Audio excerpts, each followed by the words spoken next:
during that time, I will shortly introduce Jens. So as you know, I met him already in 2010, and it was really nice talking to him. He also became later then a member of our advisory board for the Catrobat Association. And this, I mean, it was always very inspiring to listen to his talks and presentations. And then I found out that actually he was a lawyer by education and just did this as a hobby.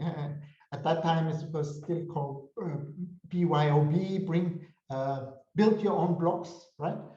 So he was now, I think you're working with SAP, the German company, and they are providing the funding also a little bit for the development of Snap. And I'm always amazed how much is done with Snap. It's a very open system and really fascinating. And I'm looking forward to Jens' presentation now. So please, Jens, if you want, I guess, Stephanie, can you stop the presentation and give the rights to Jens? And we are very happy to have you as our keynote speaker today. Thank you very much, Wolfgang. Hello, good morning. I hope you all can hear me. I'm going to share my screen and let's see whether you can see my slides. Works fine. Great. Fine. So let me actually wait. There's a special way which I have to, oh gosh, play this in a window. And then, okay, so perfect. Welcome, thank you. If I'm going to fidget around here, it's because parts of Zoom are blocking my view. So that might come in later. So I'm going to talk about angels, demons, and computational thinking. That's a reference to Dan Brown's novel that I think was called Illuminati in German. And you're going to see in a minute what that has to do with computational thinking. I hope I'm going to make this bold claim that I'm also going to show how you can express yourself fluently in Latin in less than 2 hours. Okay, wow, how's that for a keynote?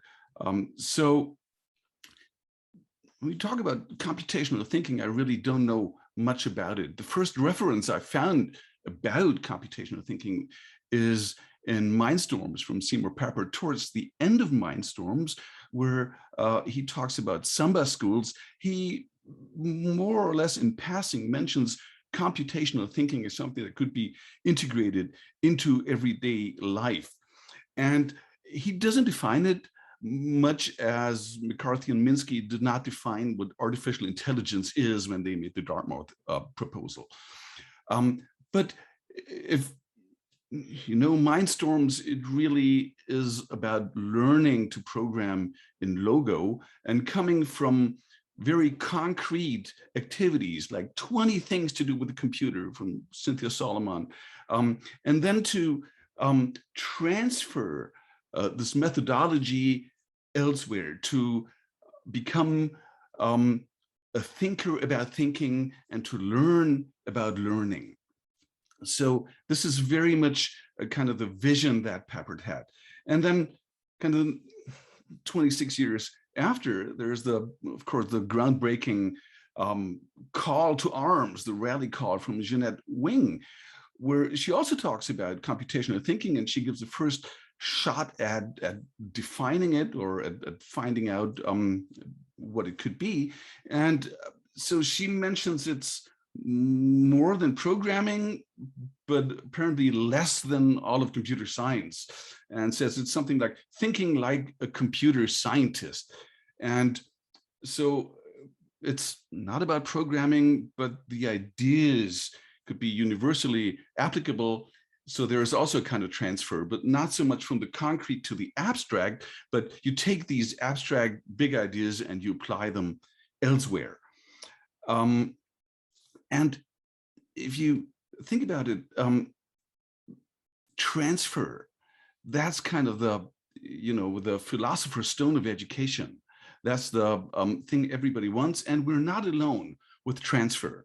Because if you look, there's actually many things that promise transfer. One thing is Latin. I mean, if you look at every Latin, like why Latin page in the internet, it's about Latin teaches you how to think. Then there's a couple of years ago, chess was the big thing. Like if you learn chess, it will make you better in mathematics. And of course, programming, we've been saying it all along, like it teaches general problem solving. And that's kind of interesting.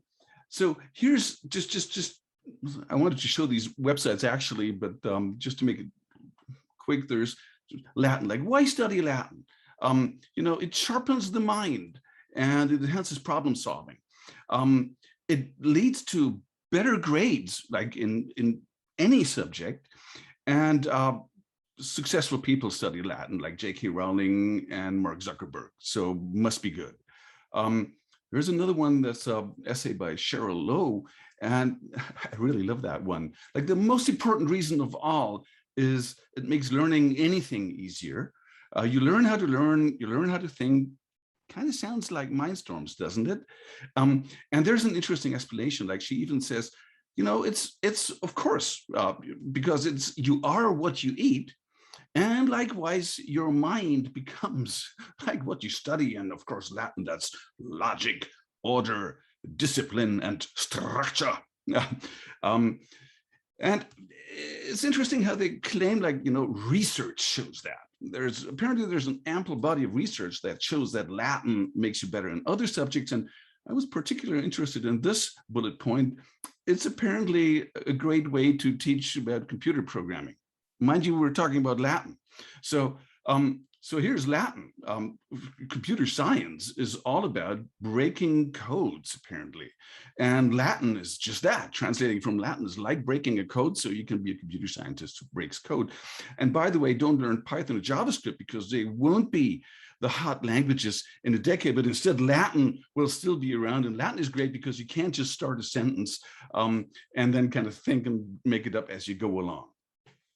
So really, Latin is, oh yeah, and by the way, Zuckerberg also studies Latin, so must be great. So these are the promises that Latin gives us. And while I'm making fun of Latin, I'll be talking about Latin for most of the rest of the talk. So you can kind of think about what that means. So of course, all these transfer stories have to be seen critically, like the very evidence that apparently supports that Latin makes you better in any subject and fosters cognitive development. The very study, the long meta study, has actually shown that yes, Latin is beneficial for the one who learns it, like in their native language, it makes that better.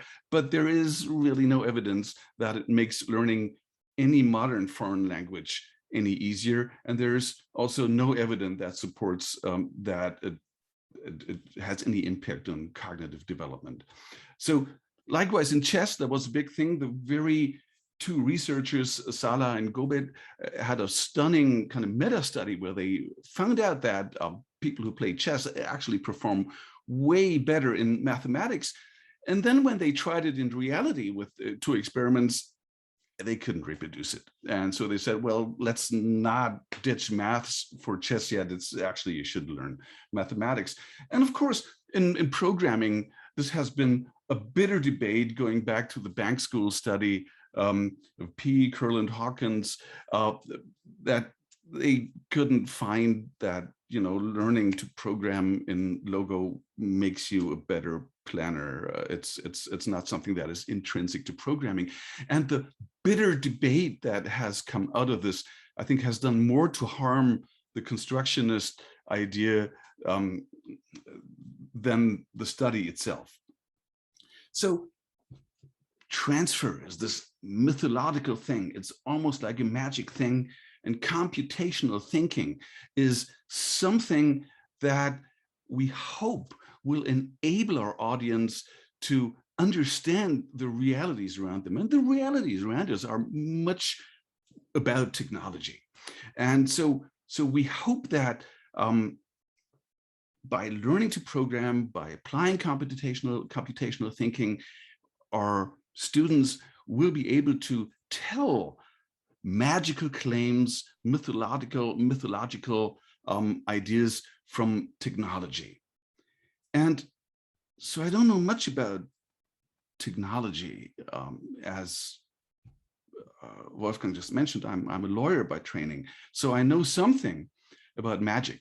So here's this book. I don't know whether you can see it, that I got on a flea market, and it's actually it's one of my favorite books.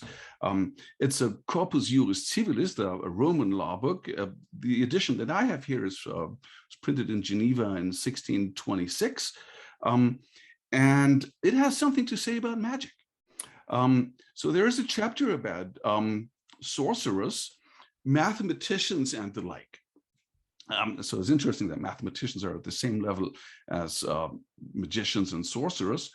And, you know, it says it's actually worse to poison somebody than to kill them with a sword. And then it says something about geometry and mathematics. And it says, you know, geometry is something everybody should learn and exercise. It's in the public interest, but mathematics is damned and forbidden for all. And, you know, if you ask lawyers, they tell you that they didn't mean mathematics. They meant like astrology and fortune telling. But we'll see later that that might not be entirely true. So let me kind of think about magic.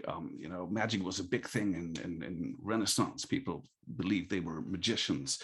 It often involves transmutation of things, like you can substitute one thing for another. You can instill knowledge in somebody. You can turn lead into gold, make a woman more beautiful, or cure an illness. There is some aspect where there's kind of secret rituals that are only known to the initiated, special objects, special powerful symbols, sigils, some incantations.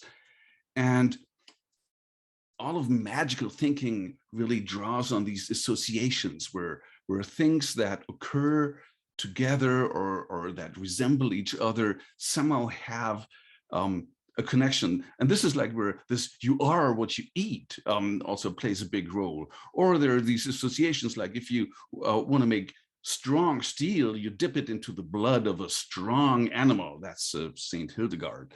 And of course, you know, if something like a plant or herb looks like a body part, it might be the cure for that body part. And that's where actually many of the words that we have for plants come from, and where much of the poisoning that actually occurred also came from. And sometimes, oh yeah, this is also interesting. And another story, Athanasius Kircher, that's also kind of magical. When he was going to the region of Taranto in Apulia, he observed that, you know, when people were bitten with spiders, they kind of often danced. It was the beginning of the dancing sickness. And he wrote a book, Antidotum. The antidote to the sickness was, you know, you play this melody and you dance it. And this is actually where the dance, the tarantella, comes from. It is an antidote, is a cure for spider bites. And of course, magic also often involves, you know, spirits and ghosts. And there's actually a point, like some people back then said that, you know, if it involves ghosts, supernatural things, it's not real magic, or it's black magic, white magic.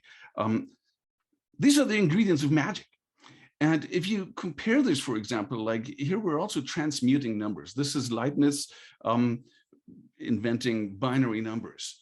There is kind of secret rituals. This is again Leibniz, you know, co-inventing calculus, and that looks very enigmatic.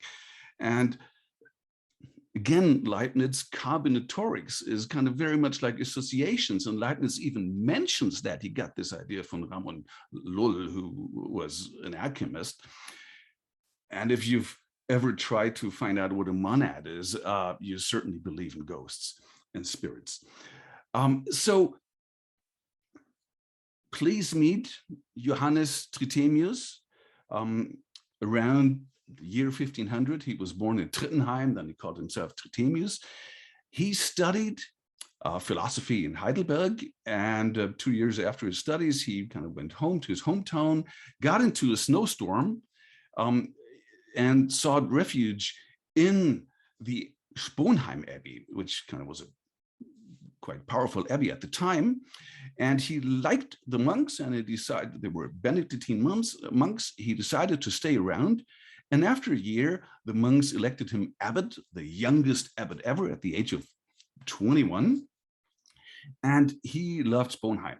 They had less than 50 books when he came there, and he read them all. He was, like, to call him a bookworm, a book lover would be understating it. He was crazy about books. He was so crazy about books that he started to write a book about books. He went meta on books. He put together all the names of the authors, sorted them in alphabetical order, by their first name back then still. But not just the authors, but he also kind of wrote the first sentences of those books and the main ideas. And he invented the genre of bibliography. He's credited with being the first bibliographer, a whole genre. And he collected books all his life. So when he actually left, there were more than 2,000 books. And so it became the biggest library in all of Germany, and people from all over the world, all over Germany, went to Sponheim to do their research, to interact with Johannes, and to read his books. And in fact, after he went away, all the 2,000 books were moved to Heidelberg. They became the centerpiece of the famous Bibliotheca Palatina. And then a couple of years later, they were all brought to Rome and are the foundation of the Vatican Library, all because Johannes was such a book crazy person.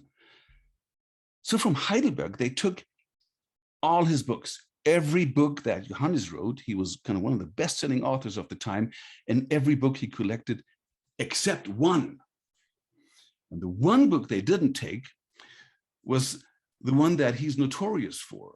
It's the one where you can see it's the art of occult writing, of speaking one's mind to persons far away. And he calls himself a wizard, a magician. And when the librarian in Heidelberg opened this book, this is kind of what they saw. This is a chant of conjuration, and it says like Dim Muriel Oniar Dabursoi Kohine Chamerson. It doesn't make any sense. And then there's more Latin, like if you complete this in the right way, the spirits will appear and be at your service. So this clearly was occultism at its worst, and they burned the autograph. They burned the only manuscript they had in the library. But in the years before, all the people who went to Sponheim to check on his library had already copied this book, the Steganography. And so these manuscripts were far and wide around. So a couple of times later, the Catholic Church also started to adopt Johannes' way of writing books about books. And they also wrote a book about books, namely about books that should be burned. The infamous Index Librorum, the Index of Forbidden Books. They also sorted it alphabetically by first names in the early version. And of course, they put Johannes right in there with this book. So Johannes' book was forbidden for 400 years. It was published 100 years after his death, and it was forbidden until the 20th century. Johannes afterwards wrote another book, the second book about secret writing, that is called the Polygraphia. And that book has less about magic, less about ghosts and spirits. It instead has tables and very clear instructions about steganography and cryptography. And it's the first instance where he takes all the Caesar ciphers that are possible, writes them underneath. So there's a tabula recta, a square table. And he's the first way to print this that is now known as the Divisionaire cipher, actually, but it was actually Johannes who invented it. And we're currently working on a MOOC, Yadka, Bernat, and I, where we'll tell you all about how to use these ciphers, and you'll get to do them all. I'm not going to show this all today. I'm just going to say that this way of what we call polyalphabetic substitution of letters has been the standard way well into the 20th century, well until after World War II. So it is really hard to underestimate the influence of Johannes. And you can really say that Johannes Trithemius is to Alan Turing what Moriarty is to Sherlock. So in his ciphers really they are a mixture of hiding things and scrambling things. And the key really is, if you know the secret incantation, if you know the algorithm, you can solve it. So that has to be obfuscated. The Polygraphia, the book that was not forbidden, is the first printed book on cryptography. So imagine that in that time. You could do two firsts in your life, like publish the first bibliography and publish the first book about cryptography. And so the steganography that I'm talking about here features all kinds of really claims how you can communicate without words, even without letters, without messengers, and how you can express yourself in Latin in just 2 hours if Johannes teaches you how to. It's also the first exit game, really, because each chapter is encrypted with a different code, and if you decrypt it, it gives you a hint of how to understand the next chapter. And in later editions, they actually had these cutouts, kind of these things where you see you had to, with a scissor, kind of cut this out, and then you could have this thing and turn it, and you could see, oh wow, this letter corresponds to this number. So it's really kind of the first exit game.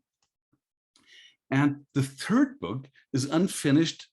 There are no texts in there that can be decrypted, and it appears to be entirely about occult and magic. And if you look at YouTube, you'll see lots of people actually believing in the occultism of Trithemius even today, and they're going to kind of read it the way I read it and believe that this is actually something that conjures up magic. So in this foreword to the third book, he says, this can be understood by reasonably educated people, but not by the rapophagi, which literally translates to turnip eaters. And that's a little funny. Turnips have, of course, been the food of choice in Germany at that time. But the term rapophagi was actually one that was used from the people in Palatinate to kind of mock the Bavarians. So this is an indicator really about a humorous way, same as that he just invents this philosopher Menastor, who apparently told him all this. So it's an indicator that maybe this isn't all about occultism, but it's more of like a practical joke. So nobody understood what's written in the third book of the Steganographia. The first one to try to solve it was Wolfgang Ernst Heidel, an aide to the Archbishop of Mainz, and he wanted to get the book off the Forbidden Index. He published an edition in which he explained everything about how to read this book and how it's not magic, how it's really just steganography, as it says. And he claims to have solved the third book, and he said, this is what it says.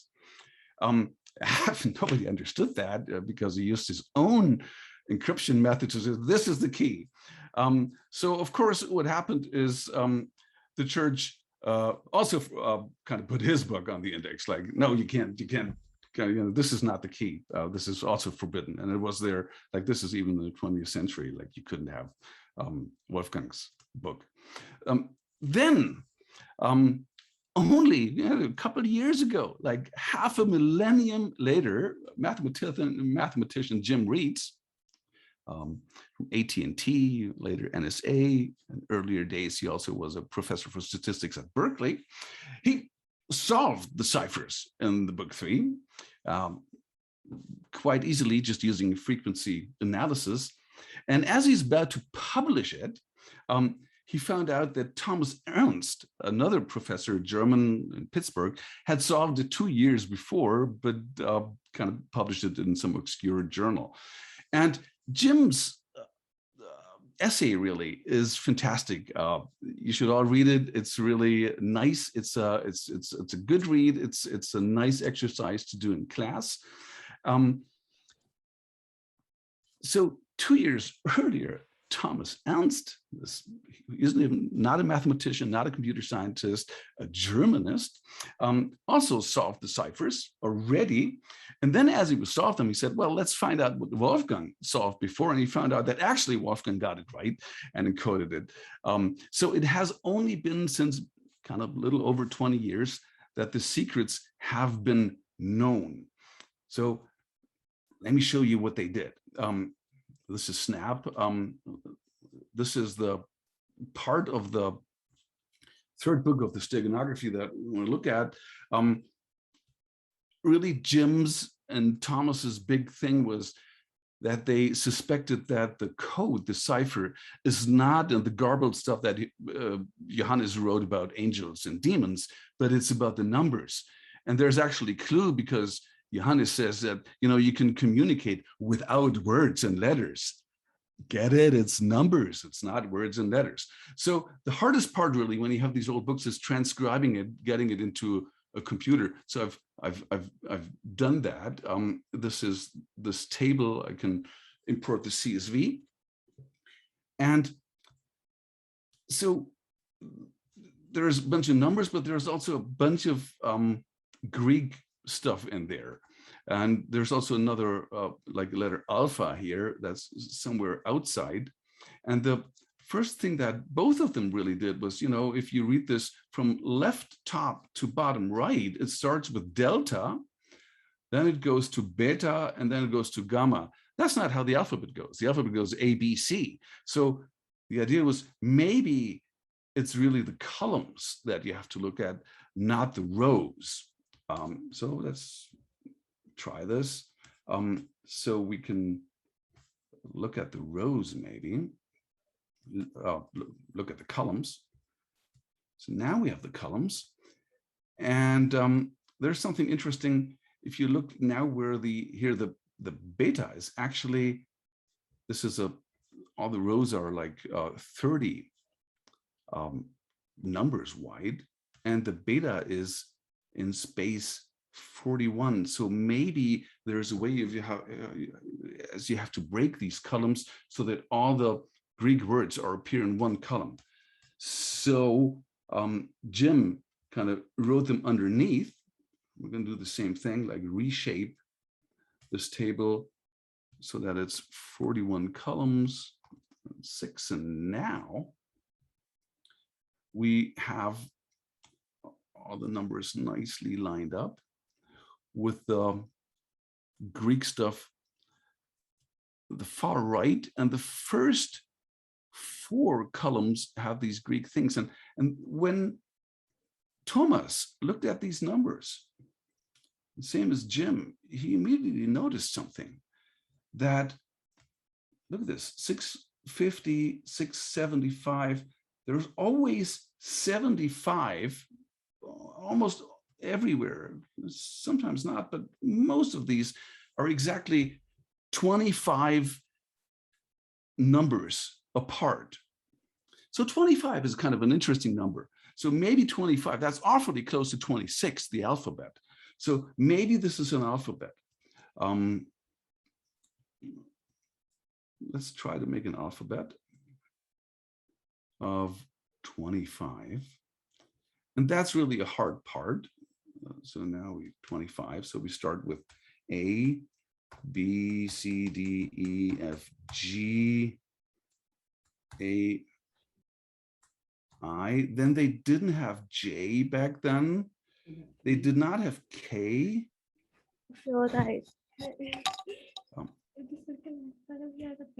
L, M, N, O, P, Q, R, S, T, U. They did not have V, but it turns out they had W. They had X. They did not have Y, but they also had Z. Wait, is this right? A, B, C, D, E, Q is missing. L, M. Ah, U is missing, right? No, wait. M, N, O, Q. P. Q is missing. Thank you.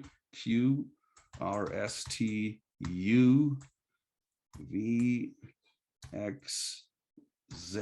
And then there's things that we don't know about. So there's maybe 1, 2, and 3. So this is an alphabet. Let's try to find out how this works. Make a variable alphabet. Oops. And assign it to this list. So now we have an alphabet. And what about we just take the first row and look at that? This is what Thomas did.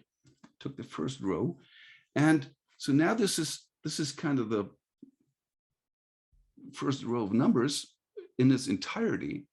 And Jim kind of made a frequency analysis of those numbers. And Thomas said he just immediately noticed there are 650 here, there are 650 here, there's 650 here and 650 here. That's a kind of funny coincidence of 650s.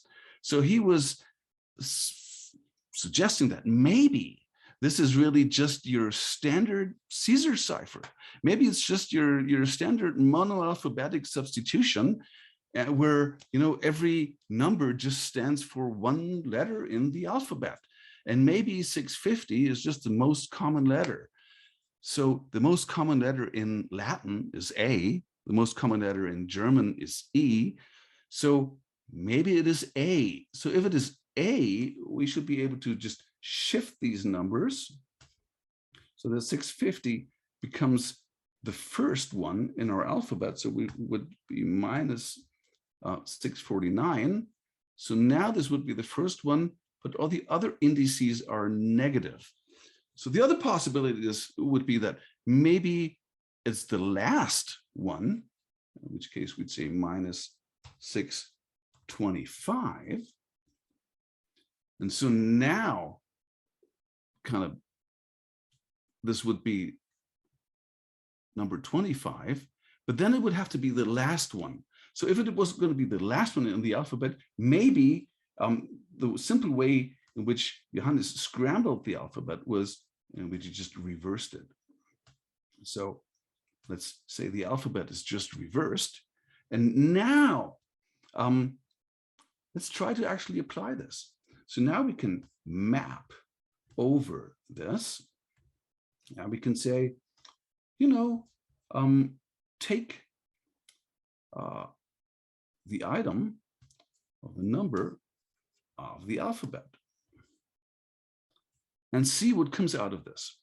And so Jim says in his paper that when he read this, it says Gaza, frequens, libicus. That sounds Latin. Duxit, then there's Ka, we don't know, Friago, Triumphos.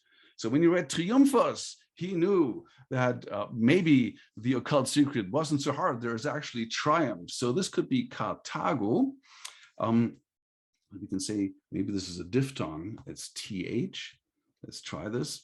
And so he was onto something. So this is now the first of these rows.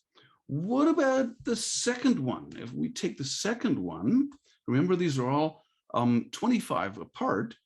If we just take it like this, nothing comes out of this. But if we increase it by 25, we again get the number. And likewise for the third one. So basically Johannes encoded the same text Gaza frequenz in different alphabets. Remember, he was kind of the inventors of polyalphabetic substitution. So this is an early form of polyalphabetic substitution. And so one thing how we can maybe do this more general is to say, what if it's really just a modulo of 25? And we're going to shift it so it applies to our alphabet that starts with the index 1. And there's one thing more. If you look at this, here there is a bunch of numbers that only have 2 digits. And Jim thought that maybe these were just delimiters for words. So we could say, what, if the length of the cipher is less than 3, it's just a space. Otherwise, it's just this. And we're going to have another map because we're using it on the whole table now. We take the columns of the table. And now let's see what comes out of this. This is actually kind of interesting. So now we have kind of a clear text of this whole table. It says a couple of times Gaza frequenz. By the way, Gaza frequenz libicus, that's what's called a pangram. It's a sentence in which every letter of the Latin alphabet is in. So he used that as a key to give a hint. And then later we see something like Liebe Getruve Hind die 12 ward unser heimliche vor der Porten Amen. That's like some garbled German, some secret message that's meet at the gate at 12. So now what we can do is maybe we could just turn this into a function. We could say, let's see, decipher the code. Say the code is kind of one of his lists. We can also say, how about we join all of this together? So we can output it as a name. Let's make sure we're taking any code. So this would be a function, how to decode it. Let's import Johannes in the game. And let's try to import another table, another enigmatic table, the motus planetarum purus. And let's try to have Johannes tell us what this means. So let's decipher the motus planetarum purus. And it says, Bringer des Briefs ist ein Boser. And then we don't know what this is.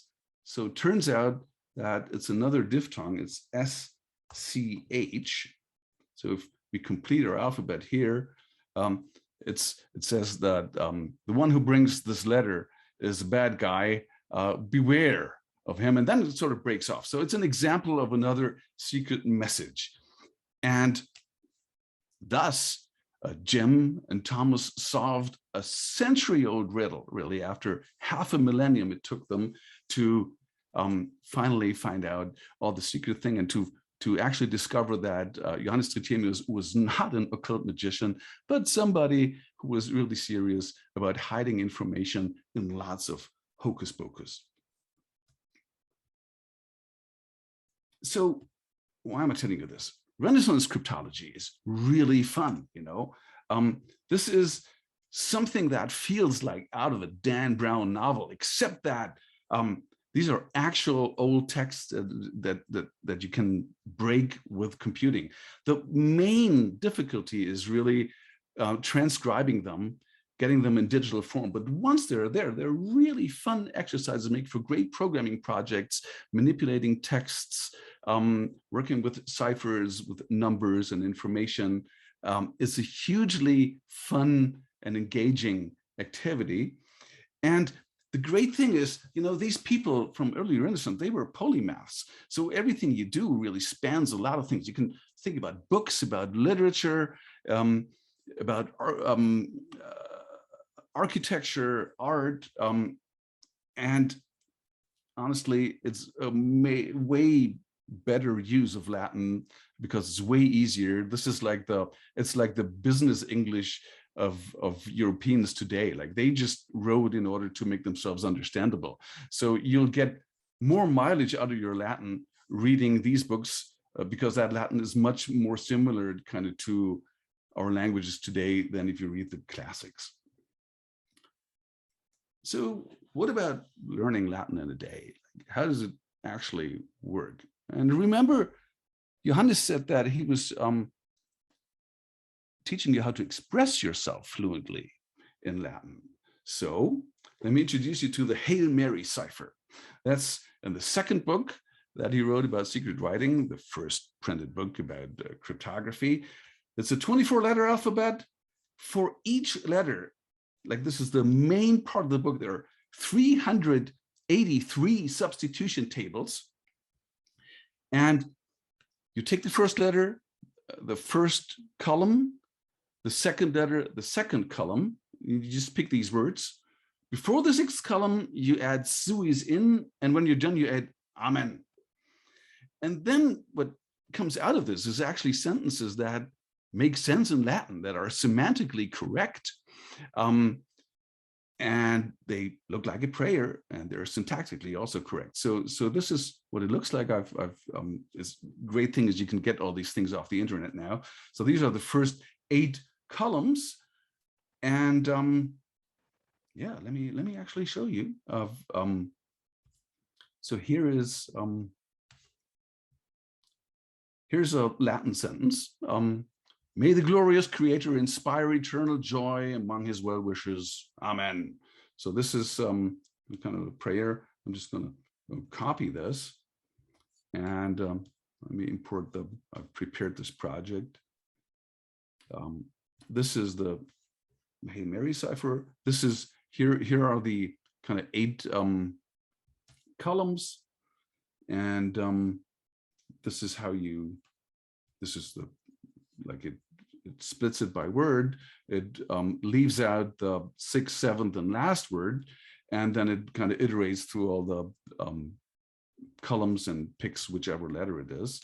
So here's this Latin sentence, condito gloriosus, and if you decipher it, out comes compute, and that's kind of really cool. Like if you take the word design and kind of do the reverse, this is kind of the reverse operation to encode it, like fill in suis in, end with amen. You take design, it says opifex magnus custodiens terram tribuat suis, and you can actually try to translate this. Here's the prayer. And if you, let's export this. Let's open this. And copy and paste it into Google Translate, which is an awesome tool for languages. The great craftsman guarding the land will give to his people in demand. Amen. So this is really a kind of amazing way to build sentences. So, this really reminded me, I think he's here, about Beat's fantastic Blafaser generator from a while back. And I thought, this is fun. Latin is great. So now you can actually express yourself in Latin. What about English? I tried to kind of do something similar in English, Hail Mary cipher, in which I made my own table of just 5 things where I put words that are frequently used. So let's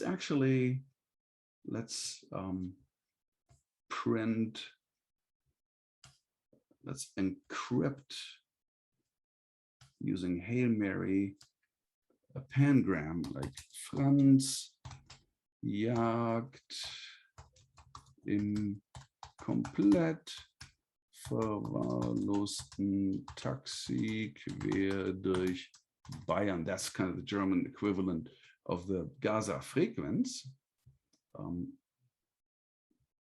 Let's write this here. Oh, so see, this is what we get. It's a evaluating creativity in open environments, combining data with ethical purposes, computing innovation as disruptive process. these are research proposals. So I've just taught you in 5 minutes how you can write research proposals that are fundable. Isn't that great? So actually, let's try Wolfgang. Wolfgang, what are your next tasks? Inspecting blocks with theoretical systems, exploring growth with novel blockchains. Wow, if that doesn't get funded, I don't know what. Yeah, this is fun. Something I've always wanted to know was an answer to a really, really pressing question is, let's also use this Hail Mary to find out which blocks-based programming language, and that's 5, is best as beginner's language. That's a really important question. Of course, since I wrote the program, I already know that it's going to be Snap. Oh, look at that. Yeah, maybe Johannes was a magician after all, and this thing is jinxed. This, of course, is an early form reminiscent of what many generations later would be one of the driving factors for making the first programming languages, first programming language for children, Logo, this kind of sentence generating, and is really something that is deeply ingrained into the pedagogy of how computational thinking started today. So, kind of concluding these things, I'd like to suggest that when we talk about computational thinking, when we talk about programming, we should not use these arguments of dead languages to justify their existence. Come on, computing is squarely at the center of everything we do. We don't need to say, oh, but you can use this for something else. It's already cool if you can use it for everything you see around you. We don't have to apply it to other things. That's like an argument that might harm our purpose more than it benefits us.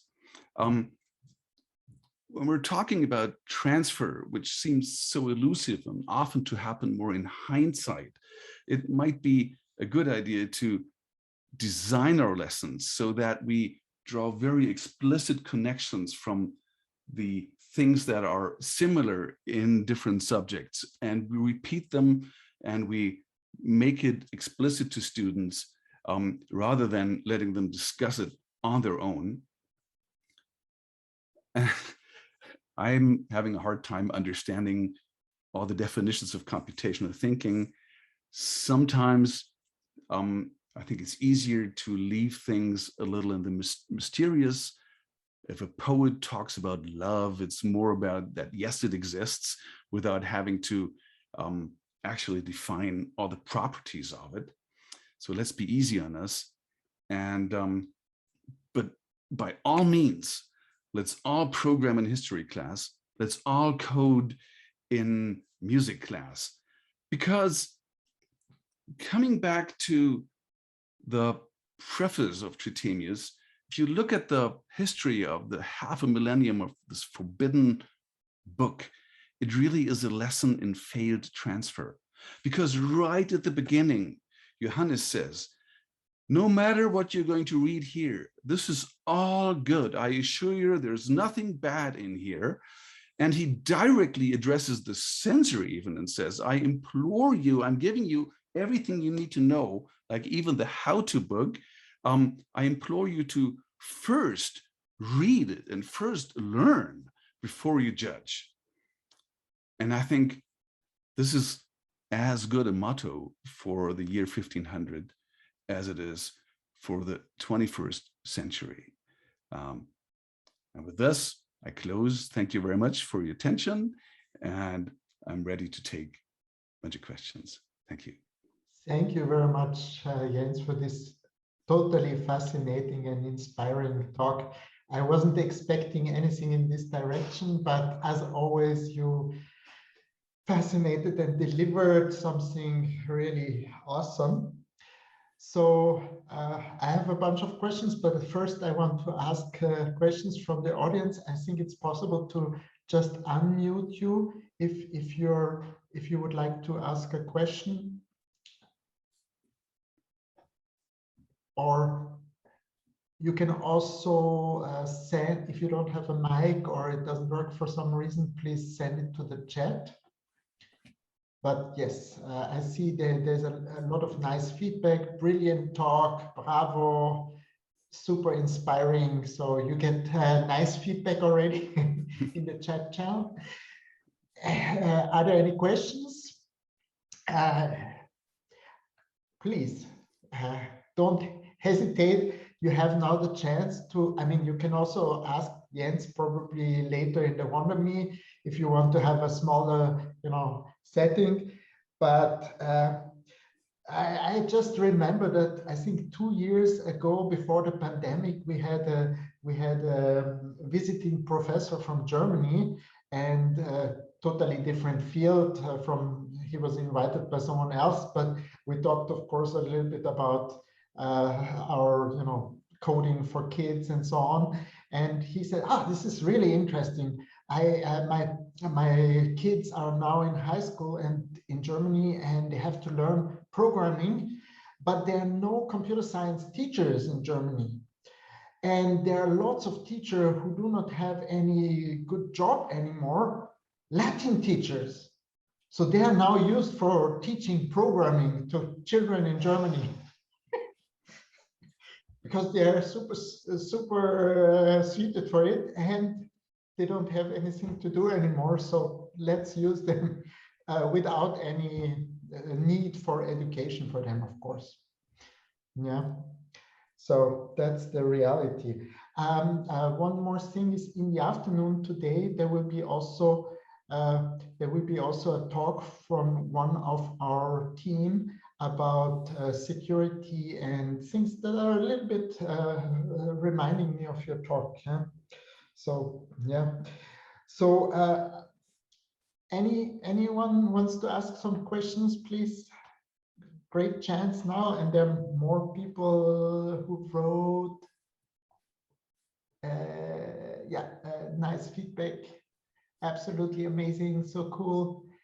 I see many faces that I recognize. I'm very happy to have so many of you here. So yeah, any questions? We have a question from Engin. Yes.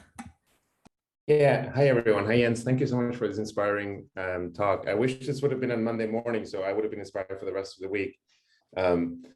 Because what I was thinking about in this whole process is about you and your role here in making this link between Snap as a tool, Latin, those key ideas, and how you sort of brought it all together.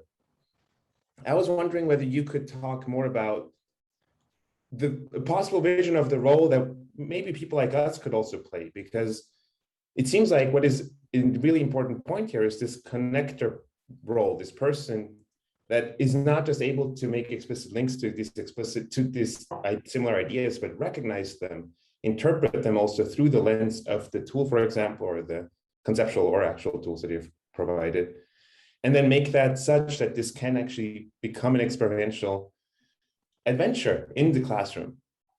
So I was wondering whether you could talk about that. Love to. Thank you. I really don't know anything about pedagogy. The thing that I do is I try to get myself worked up about a subject. And the more I read about something, the more I love it. And then these connections happen. But as I mentioned, these connections usually happen in hindsight. So right now we're just preparing this course, and it's actually a subject that I didn't like. So somebody else told us to do a course about data security and data protection. I don't know anything about data security and data protection. So I started Googling it, and then I came across these things. And so, but on the larger scope of things, I really believe that anything can be interesting if we're given enough time to find out these things. And so this is a huge effort. I've been agonizing over this talk for many, many weeks. And it's always a painful experience even, but I think it's something that is worthwhile. And I think it's something that I see as our duty almost as educators to come up with good examples, the German word Schulbeispiel, of examples that are good enough that we want to share them, that they transport something. And of course, for every good example, like when I prepared this talk, I think I have about 10 times as many things that I didn't show you that are sorted out. So this is as much about eclecticism, about being given the time. And I'm incredibly grateful to my employer that they give me the time that I can look at many, many things and then pick the ones that make the connections about something that I want to talk. And I wish every educator, at least everybody who works on curriculum, were given that resource. Because often what we see is that, the first thing you do is you turn it into a lesson and then you publish it. But it's only the first thing you do. It'd be great if you were given the time to actually do many of these things and try them out and iterate over them. So I think it's really not about being an intelligent person or about, I think everybody finds these things if given enough resources, if taken, pressure off their backs about delivering things that they don't like to do. And then it's really about one thing that I think, I don't know, I don't have any evidence, but there's one thing I suspect that in fact there is a secret ritual that makes transfer possible. I really think there is an alchemistic thing, that one thing that you can do to learn, and that is if you teach. I think you all who are teachers, if you prepare something to teach it to other people, you will be the one who will totally know everything about it. And so the big question to me is, how can we actually flip a classroom? Not in a way that we watch the videos first, but how can we flip it that instead of one teacher and 30 students, we have 30 teachers and one student, because then you actually learn something about it. Thanks a lot. So what I hear is we should all try to get a job at SAP. Oh yeah, definitely, sure. Yeah. Okay, Okay. Thank you. Thank you. Anyone else? I was wondering, what do you think would Johann have said about computers, programming, and Snap? These early Renaissance folks were interested in so many things. He was apparently really a great speaker, a great talker. He was kind of also, if you read through these books and these letters, I see a lot of humor, but also a lot of kind of where humor went wrong, because people didn't get his jokes. And even though he said, it's just a joke. So it's a great example of how in the early days of the internet, in the early Renaissance, where you didn't have smileys and emoticons, lots of misunderstandings happened. So it's also great to see these kind of experiments out in the wild before the subject was really formed as such. People were just trying things, they were actually thinking they were magicians, and there was some magic. They were actually thinking that there is an alchemistic way in which you take things apart and put them back together again. And what they're doing here is, take information apart, distill the data from the meaning, then switch it to another meaning, even a text that has two meanings, and you have this kind of alchemistic thing where you have this two genders really in the text, like this double meaning thing. And I just love these experiments, and I think computers would have been something, had there been computers around Johannes' times, he wouldn't have written any of his books. He'd have done computer games all his life. Yeah. Thank you very much again, Jens, for this wonderful talk. It was fascinating. I'm sure many people will hope to talk to you during WonderMe times in between. And yeah, thanks again. Fantastic talk. I think everyone enjoyed it very much.